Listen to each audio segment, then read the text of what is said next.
Olá! Hoje a gente não vai abrir um livro de história, não. A gente vai puxar a cortina para uma memória. Vamos entrar juntos num mundo frágil, quase assombrado de Tennessee Williams para desvendar uma das obras mais pessoais e, olha, mais poderosas dele, Algemas de Cristal. E logo de cara, a peça já começa com uma confissão. É o nosso guia, o nosso narrador, o Tom, quem dá o recado. Ele já avisa, olha só, o que a gente está prestes a ver não é um retrato fiel da realidade, tipo uma fotografia, não. É uma coisa bem mais íntima e talvez até mais verdadeira. É a realidade, sabe, mais filtrada pela emoção, amaciada pelo tempo, embalada pela música. É a verdade que vem do coração. Mas afinal, que memória é essa? Bom, a gente é transportado para um apartamento, apertado, claustrofóbico mesmo, em St. Louis, bem no meio da Grande Depressão. Pensem no clima. Lá fora, o que se respira é desespero, é sonho que virou pó, e toda essa pressão do mundo acaba esmagando a família Wingfield lá dentro. O apartamento vira uma verdadeira panela de pressão, sabe? Cheia de ansiedade, onde as frustrações de todo mundo fervem e simplesmente não tem para onde sair. E quem a gente encontra dentro dessa jaula? Três almas presas. Primeiro a Amanda, a mãe. Ela é uma figura, viu? Tenta empurrar os filhos para o futuro, mas ela mesma vive acorrentada num passado, um passado de dama do sul que já não existe. Depois tem a Laura, a filha. Tão delicada, tão frágil quanto a coleção de bichinhos de vidro dela. Ela meio que desistiu do mundo real. E por fim o Tom, nosso narrador. Um poeta preso num corpo de operário, dividido entre a obrigação de sustentar a família e uma vontade louca, desesperada de simplesmente fugir. Até o cenário da peça conta uma história. Parem para pensar. A única saída daquele apartamento é a escada de incêndio. E pro Tom, aquilo é muito mais que uma estrutura de metal. É uma promessa, sabe? Uma promessa que fica ali, pairando no ar, lembrando ele o tempo todo que existe vida, que existe aventura, que existe liberdade. Para lá daquelas paredes sufocantes que ele é obrigado a chamar de casa.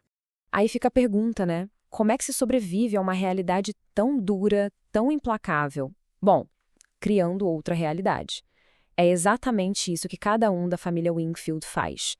Eles constroem uma fantasia particular só para conseguir aguentar o tranco. E o mais doido, o grande paradoxo, é que essas ilusões são, ao mesmo tempo, o único refúgio deles e a sua maior prisão. E de todas as fantasias, a mais grandiosa é sem dúvida a da Amanda. É quase como se a gente pudesse ouvir a voz dela, cheia daquela nostalgia musical, revivendo os dias de glória em Blue Mountain. Imaginem só, numa tarde de domingo, a sua mãe recebeu 17 cavaleiros. Essa história, contada de novo e de novo e de novo, acabou se tornando mais real para ela do que a própria vida. Mais real do que a humilhação de ter que vender a assinatura de revista pelo telefone só para pagar as contas. Já o refúgio da Laura é mais silencioso. É a sua coleção de bichinhos de vidro. Cada pecinha daquela é minúscula, perfeita, intocada, segura no seu próprio universo. É como se fosse um reino em miniatura onde ela tem o controle de tudo. Um lugar seguro, sabe? Longe dos julgamentos, longe das expectativas do mundo real que, para ela, são aterrorizantes. E o Tom? Bom, a fantasia do Tom é a fuga. Simples assim. A alma de poeta dele está sendo esmagada dia após dia pelo trabalho repetitivo num depósito de sapatos. Essa frase dele diz tudo, né? Captura todo o tormento. A briga com a mãe não é só por grana, vai muito além. É sobre a vida dele. É sobre o medo de que essa obrigação com a família acabe apagando para sempre o poeta que ele sonha em ser. E é aí que a Amanda, num último lance de desespero, resolve forçar a barra com o destino. Ela basicamente intima o Tom a trazer um colega de trabalho para jantar em casa. Um cavalheiro visitante, como ela diz. Pensem nisso. Um emissário do mundo real prestes a invadir de sola o mundo frágil, o mundo de vidro e ilusão daquela família. Gente, a Amanda entra numa loucura. Num frenesi de preparação. Cada gesto vira um ritual. A prataria da família polida, o melhor vestido é tirado do baú. Todas as esperanças, todos os sonhos frustrados da vida dela são depositados naquela única noite. A pressão em cima desse jantar é quase insuportável.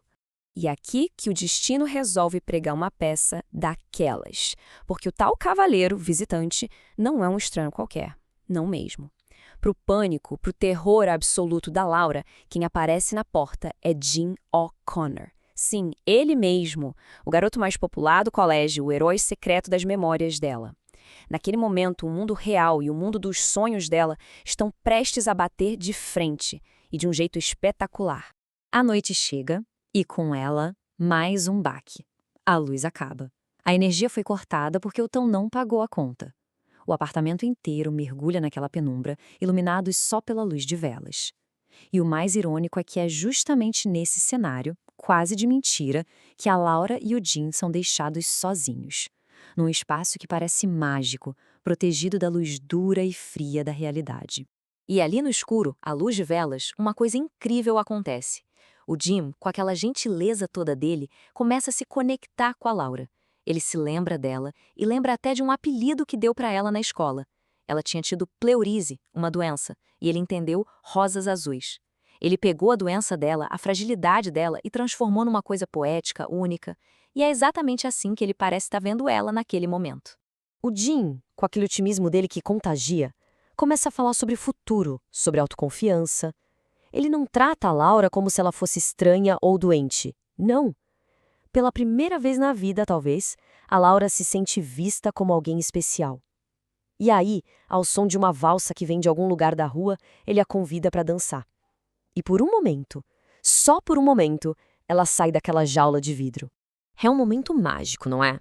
Uma dança à luz de velas, um encontro entre a esperança e a realidade. Mas, assim como a coleção da Laura, é um momento de vidro. Lindo, mas incrivelmente frágil.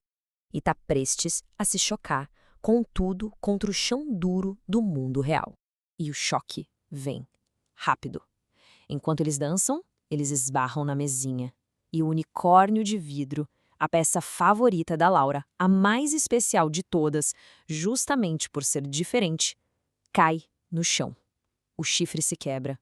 A ilusão daquele momento perfeito é literalmente estilhaçada. E a reação da Laura a isso é o ponto-chave de tudo. Ela não tem um ataque, não entra em pânico. Com uma calma que chega a ser assustadora, ela olha para o bicho e diz que agora ele está normal, como os outros cavalos, menos esquisito. Gente, que metáfora devastadora, né? É o desejo dela de ser normalizada, de perder aquilo que a torna diferente e, na cabeça dela, a torna solitária. O Jim, levado pela magia do momento, pela vulnerabilidade dela, beija a Laura. Por um segundo, a fantasia vira realidade. Mas a realidade é uma porrada. Ele recua e confessa a verdade que destrói tudo.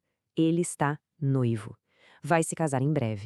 E aí, o sonho acaba. Acabou.